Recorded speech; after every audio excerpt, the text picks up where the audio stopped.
jo recordo el nucli de companys de la meva generació, els de BUP-COU a Sant Armengol, per entendre'ns, els anys abans de marxar a estudiar fora d'Andorra, que la majoria vam coincidir a Barcelona, teníem una mirada una mica crítica, intensament reformadora, és a dir, pensàvem que per un costat que calia actualitzar les institucions, aquesta confusió de poders que hi havia entre les diferents institucions i el paper de vegades paternalista dels coprínceps no ens acabava d'agradar o ens revoltava una mica.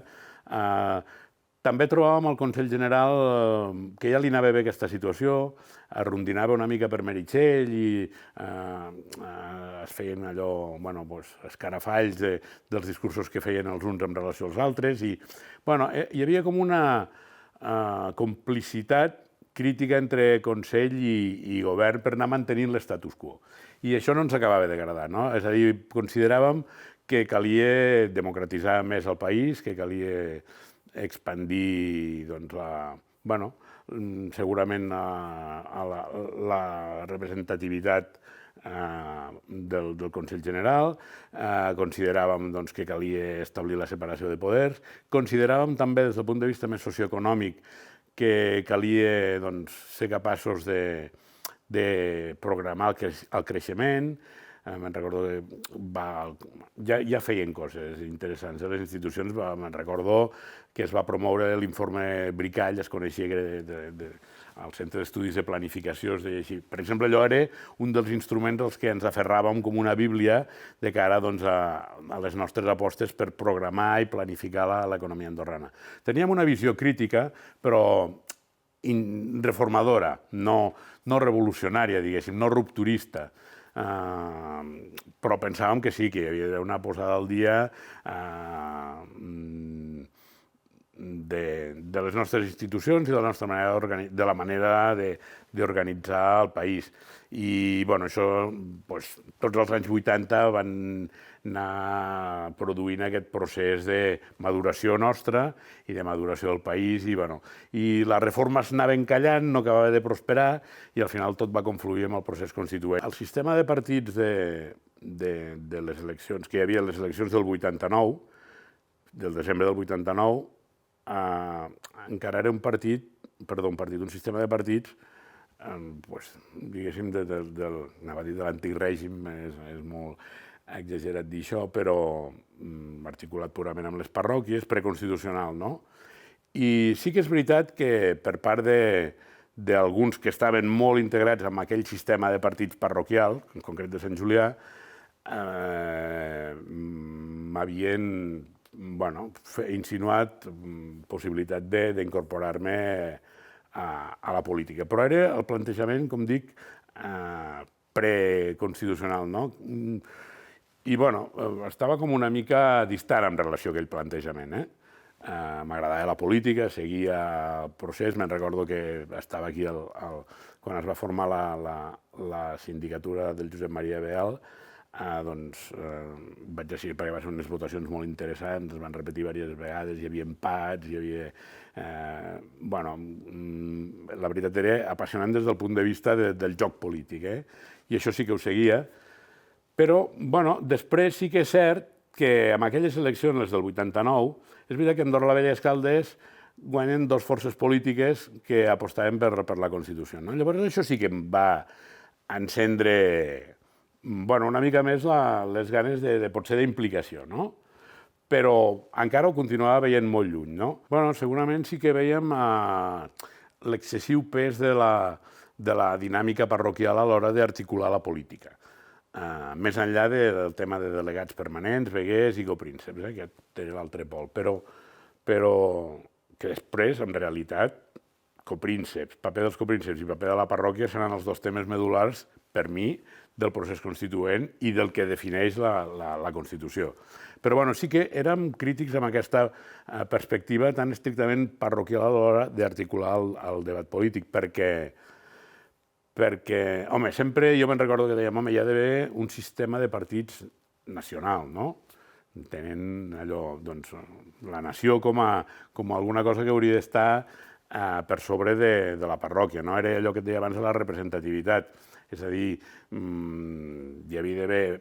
Per un costat, consideràvem que s'havia d'introduir d'alguna manera proporcionalitat en el sistema electoral, però d'altra banda també pensàvem doncs, que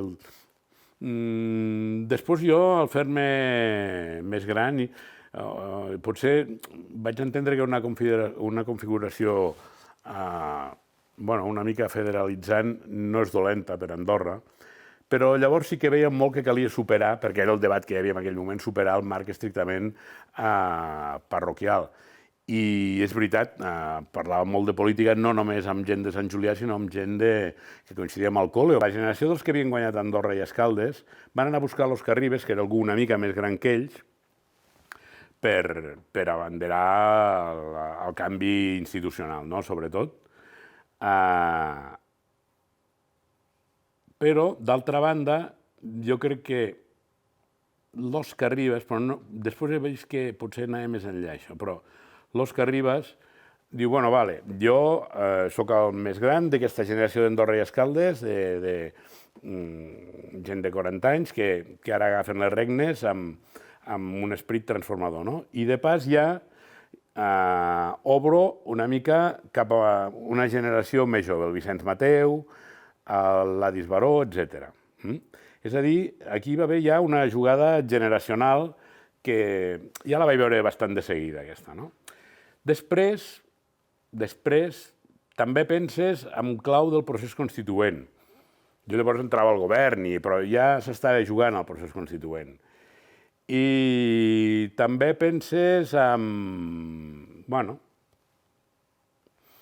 penses en Sant Armengol, penses en el Joan Massa, penses en el Marc Vila, penses en la Mitra. Al cap de poc temps de jo entrar al govern, me'n recordo que vam anar... Això també era altament confidencial, però jo crec que això ara que té rellevància històrica, no, però té una certa rellevància a l'hora d'interpretar les coses. Vam organitzar uns quants, va organitzar el Marc, una trobada amb el copríncep episcopal, amb el Joan Martí, doncs, en un lloc de platja per allà al Baix Ebre. I, doncs, érem uns quants aquests dels rols, alguns, el Vicenç i jo ja estàvem directament amb càrrecs polítics, però vam parlar de Constitució. Parlar de Constitució i vam parlar de com veiem Andorra i això, no? I vam estar parlant, això, de com ell veia el procés constituent. De fet, ens va dibuixar una mica la seva teoria, que és una mica la teoria de la Mitra, amb tot el procés. Que jo tinc la meva, que no és ben bé la mateixa, però en tot cas sí que va expressar el seu ferm compromís de constitucionalitzar el país i també els obstacles que ell veia, les seves prevencions en relació al copríncep francès i a França, les seves prevencions en relació a l'oligarquia, el que ell deia l'oligarquia, o ell deia, evidentment, o les classes dominants andorranes, o les classes que als anys 80 havien estat controlant la política, els seus límits en quant al dret a la vida, per exemple, la seva vocació d'avançar en temes socials, d'avançar en reconeixement de drets humans, com això topava amb una part del conservadorisme andorrà. Ens va explicar una mica el seu punt de vista i va recollir també el nostre. O sigui, i tots coincidint amb la necessitat de fer un salt des del procés de reforma cap al procés constituent. I els perills que en aquell moment hi havia, perquè això segur era la legislatura 90-91, que era la que, es va escollir síndic amb molta incertesa, després hi va haver la desgràcia que el síndic va caure malalt i tot plegat va acabar amb un canvi de síndic i amb un canvi de majoria. Per tant, eren moments complicats pel procés constituent i va ser en aquest context que va tenir lloc aquesta conversa, però jo crec que també anava una mica més enllà d'aquella conjuntura complicada de la legislatura, anava de cara al procés constituent i fins i tot també anava més enllà de cara a obrir joc a una articulació d'una política diferent al país. Jo crec que el copríncep episcopal hi ha un doble component a l'hora de valorar el seu posicionament en relació al procés constituent. Un de sincer i un d'estratègic. El sincer, jo crec que estava fermament convençut de que calia modernitzar les institucions del país, que la millor manera de fer-ho era establint una separació de poders, un estat de dret i democratitzant el país i recollint una protecció dels drets humans, dels drets fonamentals. Per tant, teníem clara al cap la idea d'una Constitució i la volia, sincerament. Estratègicament, a part de voler això, ell tenia, jo crec que una preocupació legítima, totes són legítimes, però una d'interès general que era intentar evitar que la força de l'altre copríncep i del país que hi havia al darrere, a part d'Andorra, acabés absorbint o acabés adquirint molta influència sobre Andorra, per tant, volia assegurar-se com jugar un paper d'equilibri, de contrapès, per garantir la independència d'Andorra. Crec que és una preocupació d'interès general, de bon andorrà, però crec que també hi havia el seu posicionament més estratègic, que era el de, i que no va explicitar mai, que era el de dir, home, també, ostres, jo em sap una mica de greu perdre el poder que tinc, la sobirania que tinc del tot sobre Andorra, no? Llavors es barrejava una cosa amb l'altra. Però, clar, al principi la seva posició era, com durant el procés de reforma, molt confortable, perquè ell manifestava la seva voluntat constitucionalitzadora i topava amb sectors conservadors que eren molt presents al Consell General i deia, jo vull avançar, però ja veieu, els andorrans no acaben de posar-se d'acord, no acaben de voler, la reforma ells mateixos no la veuen clara. Per tant, posició confortable. Els andorrans ja paraven i ell era l'home progressista. França feia el mateix que els andorrans, que d'Orsay deia, no, això no pot ser, Andorra no pot ser un estat de dret, no pot formar part de la comunitat internacional, el president de la República té aquest rol de copríncep, però d'un objecte estatal mal identificat, no? Per tant, no hi ha problema, però a la que sigui un estat de dret tampoc no ho veiem clar, no? Clar, llavors, el copríncep episcopal quedava com el campió de la voluntat modernitzadora, no? I he dit, aquesta voluntat era alhora sincera i alhora estratègica. Tant comença el procés constituent i què va passar tot? Perquè hi ha un canvi d'actitud que ja s'ha estudiat moltes vegades de França, no? Pel lobby dins les institucions europees, la sentència del Tribunal Europeu que posa el copríncep francès en una situació complicada, una sèrie de raons que fan que el copríncep Mitterrand, del primer septenat al segon, canvi de parer i digui endavant amb el procés constituent. Clar, aquí, a més, paral·lelament, les dues parròquies més poblades han donat també un Consell que ja vol, hi ha un pes més gran que vol una Constitució. Amb la qual cosa, clar, el plantejament del copríncep ja no és tan episcopal, ja no és tan solitari.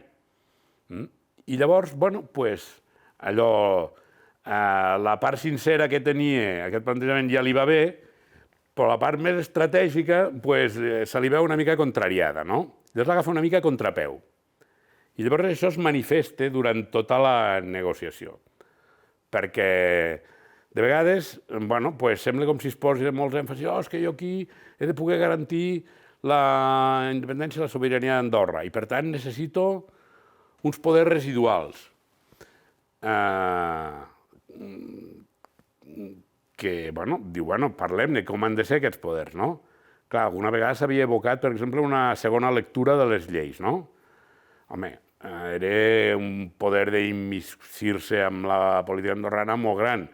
D'altres era, ostres, he de poder tenir la possibilitat de que el procediment legislatiu, quan vegi que perilla la sobirania i la independència o que es bascula molt, que no ens monaquitzés França, sortia l'expressió monaquització, he de poder controlar-ho d'alguna manera. Ja, però estem dibuixant un esquema constitucional, una monarquia constitucional, un coprincipat constitucional, per tant, com ho casem tot això? I es van anar trobant equilibris, no? Clar, França va dir, va, endavant, era gairebé sí a tot. Sí a tot. Mentre respecti un esquema constitucional, el que diguin els elus andorrans ja ens va bé. I llavors era ell el que més aviat trobava dificultats, no? Però, també és cert que la decisió de la direcció estava presa perquè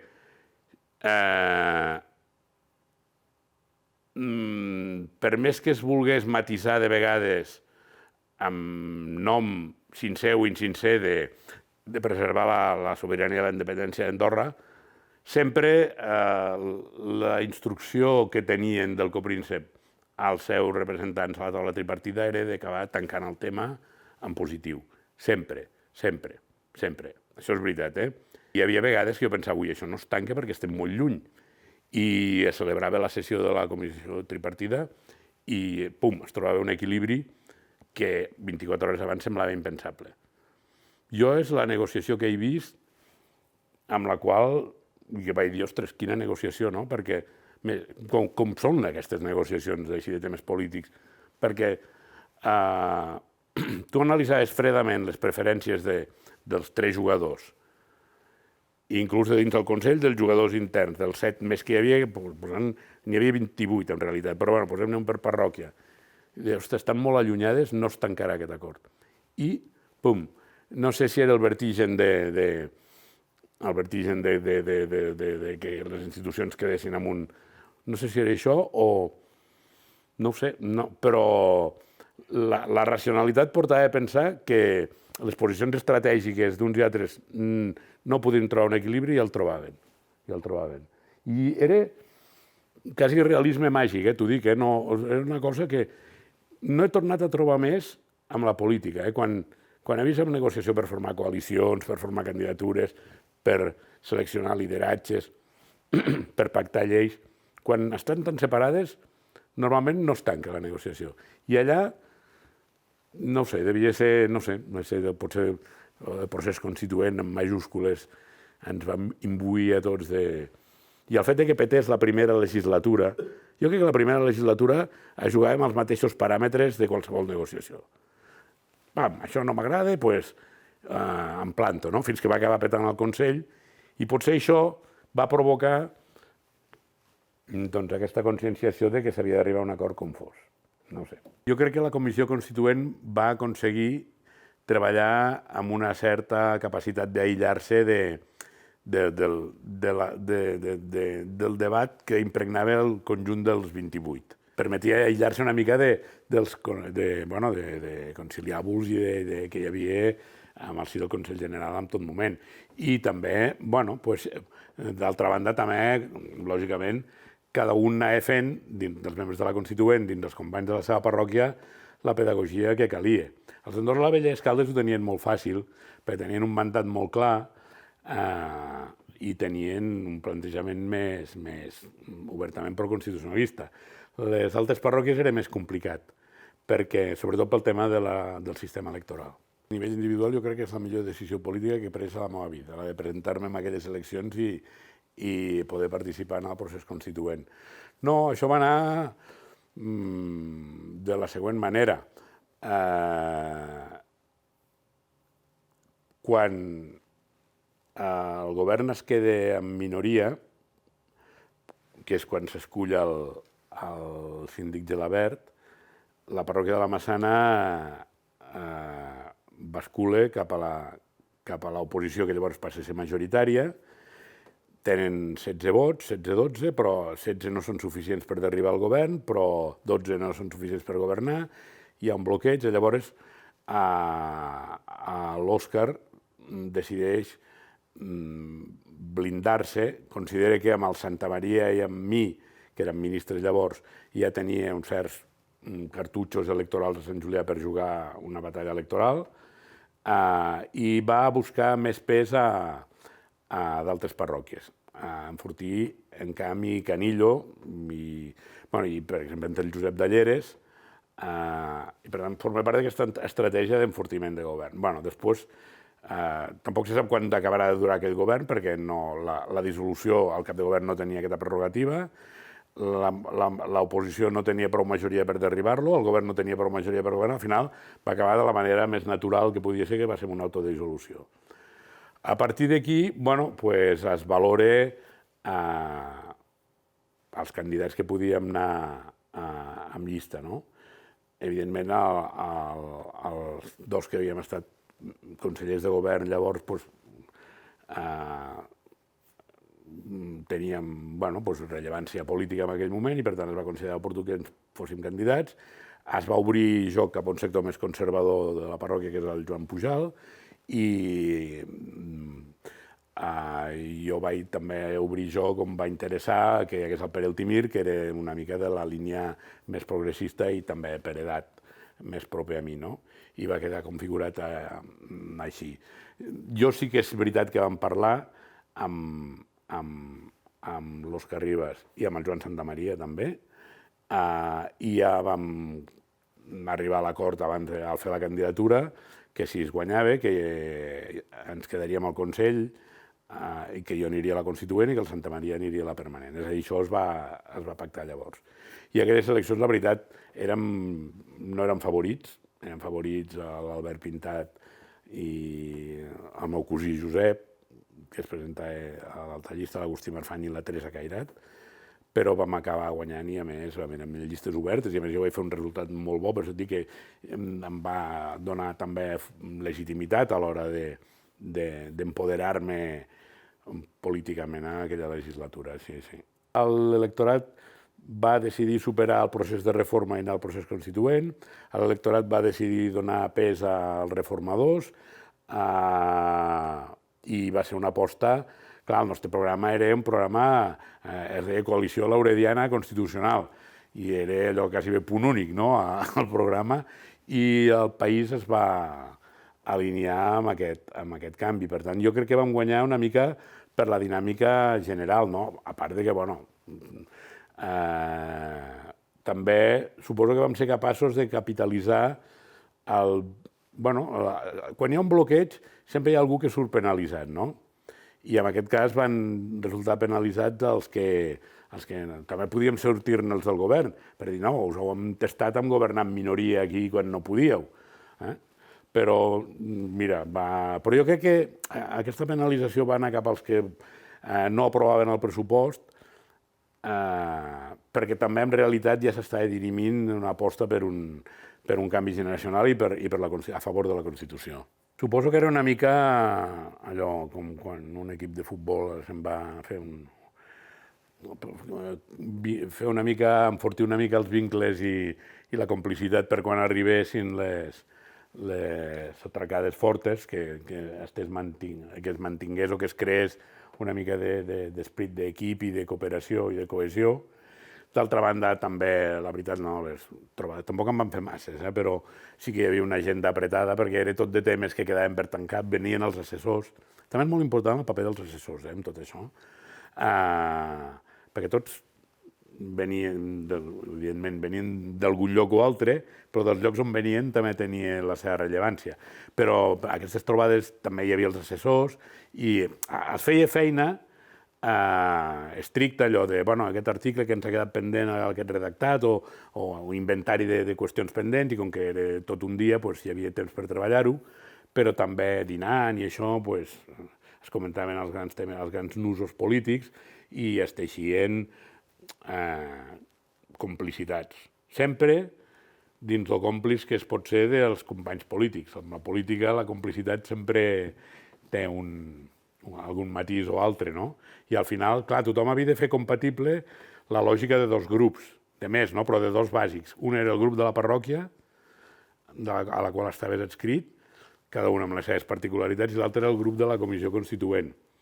I, clar, de vegades la lògica de l'una i l'altra no era la mateixa i aquí és on havies de saber capejar doncs, bueno, aquesta dicotomia. La primera legislatura, els d'Andorra i Escaldes i l'Òscar aconsegueixen imposar la seva agenda constitucionalista. I tot el Consell s'hi apunta, però no tan convençuts com els d'Andorra i Escaldes i l'Òscar. Llavors jo crec que en aquesta primera fase el paper del govern és més gran. No perquè el Consell li deixi, sinó per convicció, no?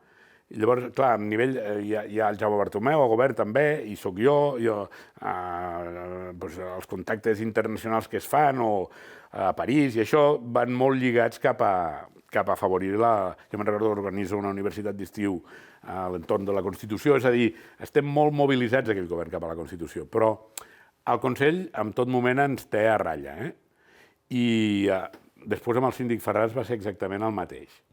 El que passa que l'Òscar va continuar jugant, des de la seva posició, un paper, sobretot amb les relacions amb els coprínceps, un paper no determinant, però un paper important. Després s'hauria de valorar també el model de Constitució que tenia l'Òscar Ribas al cap. Era una mica diferent del que es va acabar fent. Volia una Constitució més curta, volia una Constitució escrita, volia la separació de poders, l'estat de drets, però amb els drets fonamentals li anava bé una remissió genèrica als mateixos, no un catàleg, és a dir, també hi havia d'altres qüestions, no? Però és cert que el govern juga un paper, menor no es pot dir, però un paper molt Clar, el Consell d'abans de la Constitució pesa molt dins la política andorrana. I aquell Consell, encara vulguis que no, és un Consell dels d'abans de la Constitució. Per tant, té molt aquest orgull i aquesta prerrogativa real amb el tema de producció de lleis està molt endavant en relació al govern. També s'ha de dir que al final l'Òscar Ribas fa la jugada mestra de Nacions Unides i això el resitua amb un paper cabdal en tot el procés. I a més, de fet, també és amb estricte criteri de separació de poders. Al Parlament li corresponia fer la Constitució i tenir el protagonisme en la Constitució i en fer la campanya del referèndum. En aquest moment el referèndum té el protagonisme al poble andorrà, que la vote. I l'endemà el govern, molt sigil·losament, fa la demanda d'incorporació a Nacions Unides. És a dir, pum, la conseqüència immediata és formar part de la comunitat internacional, tanto enorme pel govern. És a dir, aquí es recupera de les males estones que des del Consell se li van fer passar o li van fer passar al govern tenint-lo una mica allunyat. Però jo crec que va ser una divisió del treball que es va demostrar al final prou encertada. Home, l'Òscar Ribas era un polític de raça i li emprenyava. També era un polític flemàtic i de molt autocontrol i sabia expressar aquesta contrarietat de manera molt elegant i molt matisada, però jo entenc que es va comportar com el que era, com un cavaller, com un senyor que jugava molt bé les regles del joc de la política. Però sí, d'altres ministres que no tenien aquest punt de contenció tan britànic que tenia l'Òscar, expressaven amb més de llençar el seu malestar. Estava reunida la Constituent. S'havia tancat l'acord amb una tripartida i s'havia dibuixat el sistema electoral mixt i paritari dels articles 50 i 52. La Constituent, em sembla que vam dinar junts, ho estàvem tancant això, l'endemà hi havia Consell, i s'organitza un dinar al Rutllant, cert, no hi érem, ningú de la Constituent. Hi havia gent del Consell, no sé si de totes les parròquies. Jo crec que d'Andorra i Escaldes no. De les altres sí. I s'allarga la sobretaula i es convoca una reunió de tots els consellers, aquí sí que érem els de la Constituent, que no hi vam ser tots, però com a mínim alguns sí, quasi tots, i no es convoca els síndics. I la voluntat d'aquesta convocatòria, que la va... Per això dic que cada parròquia tenia la seva lògica. La convocatòria aquesta la va moderar el Joan Pujal, que és el que seia aquí. I els síndics no van venir. Això ja marcava una certa voluntat, anava a dir sediciosa.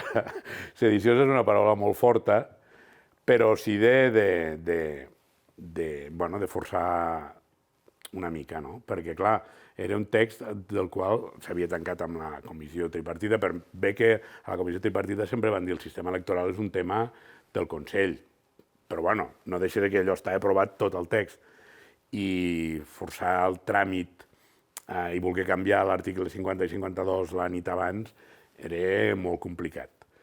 Llavors, es va convocar als consellers, no? A mi em va estranyar molt, em va preocupar molt. El Pere Altimir i jo érem els més... Tots érem, els quatre volíem la Constitució, però érem els més joves i érem els que potser teníem un posicionament més clar.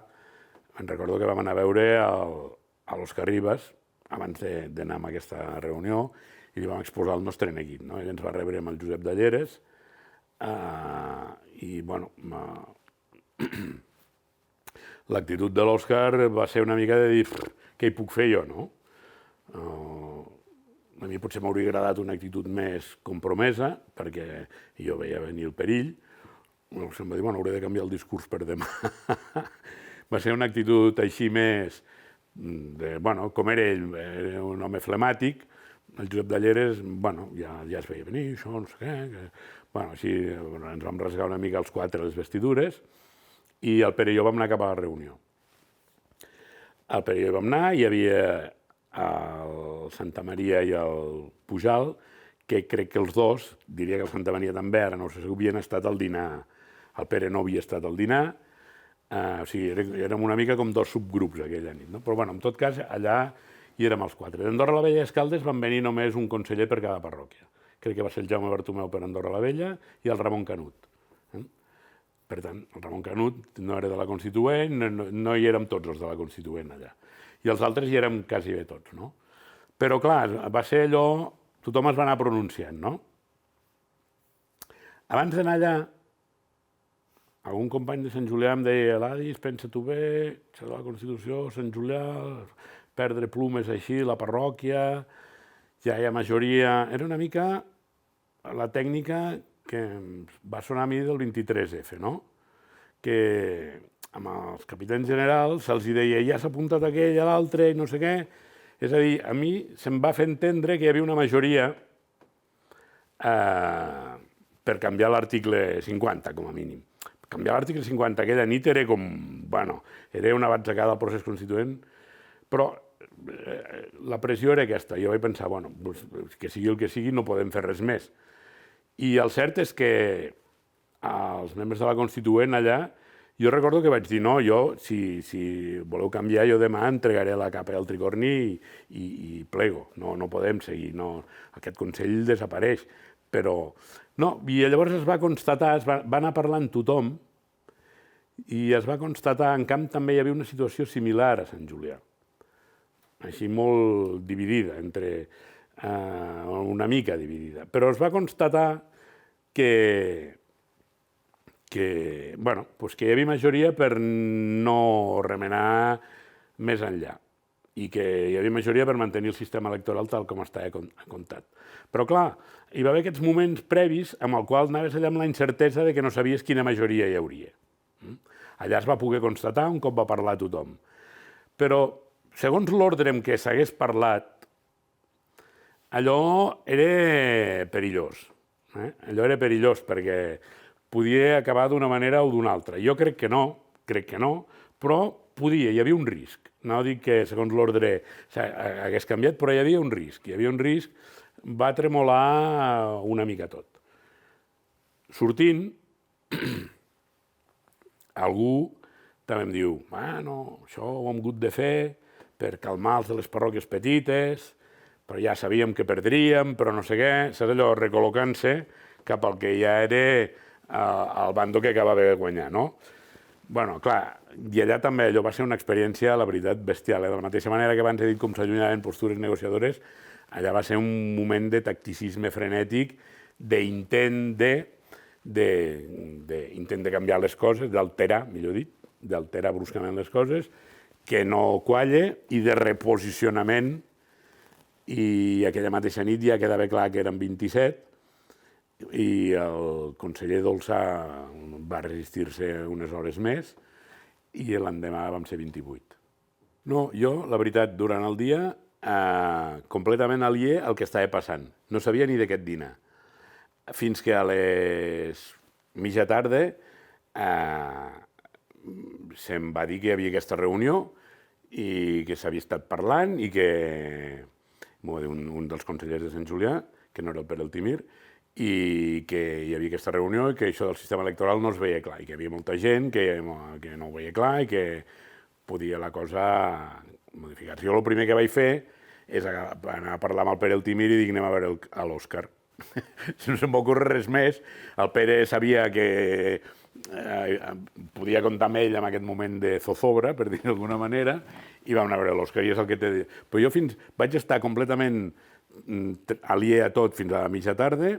Un cop em vaig assabentar d'això, vam fer aquest contacte amb l'Òscar, vam sortir d'allà així, clar, l'Òscar també, és que què hi podia fer realment, tampoc estava convidat a la reunió ni res, i a més també de tant en quant sortia molt aquell discurs, la Constitució és cosa del Consell, el govern no hi ha de fer res, per tant, bueno, i vaig anar allà, me'n recordo que vaig parlar, a part amb el Pere Altimir, amb algun...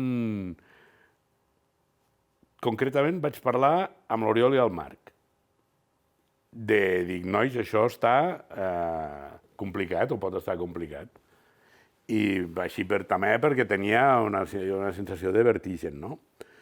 Però, bueno, no, però sobretot em va confortar molt el Pere Altimir perquè, bueno, com a mínim serem 2 a la nit. Després vam acabar sent 4, no?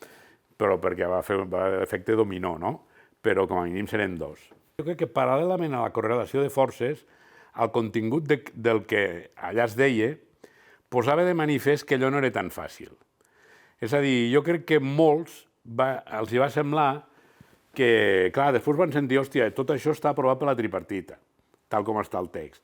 Tot això, quin tràmit fem sense fer esmenes, quina tramitació parlamentària, no està permès, saps? El procés constituent s'encallarà i no sabrem en quina situació institucional estem. És a dir, a l'argumentari que ella va anar sortint, a part de la correlació de forces, també els va anar preocupant. Van dir, ostres, ens trobarem aquí que haurem d'agafar el timó de la meitat ens plegaran, perquè o pot haver, jo què sé, és a dir, venia allà una situació de bloqueig institucional brutal.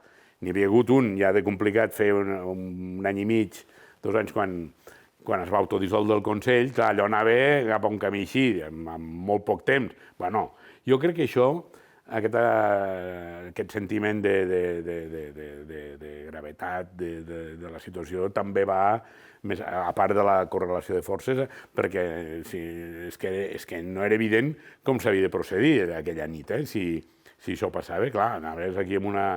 I jo crec que això també... Van visualitzar el lío que s'estaven foment amb el que van acordar dinant. Home, jo crec que les intervencions claus, a part de la d'Andorra i Escaldes, que van venir amb 2 portaveus, un d'ells era de la Constituent, però l'altre tenia tota... van refermar el que ja era sabut, però jo crec que les intervencions claus van ser de tots els membres de la Constituent, perquè no n'hi va haver ni un que fos ambigu. Potser la Massana una mica i tampoc, I tampoc. perquè a Casadevall, el Canillo tenia una situació compromesa i també va ser molt clar. És a dir, jo crec que va ser molt... Però el que sí que va permetre, perquè jo crec que es comptava amb Sant Julià i Encamp en conjunt. I a la que... O sigui, Encamp quedava molt clar que dos eren favorables sense dubtes i es comptava amb els de l'altre partit de la coalició, que eren el Jordi Mas i la Maria. Però... I a Sant Julià es comptava amb dos, el Santa Maria i el Juanito, Pujal, i el Lais i el Pere encara els tombarem.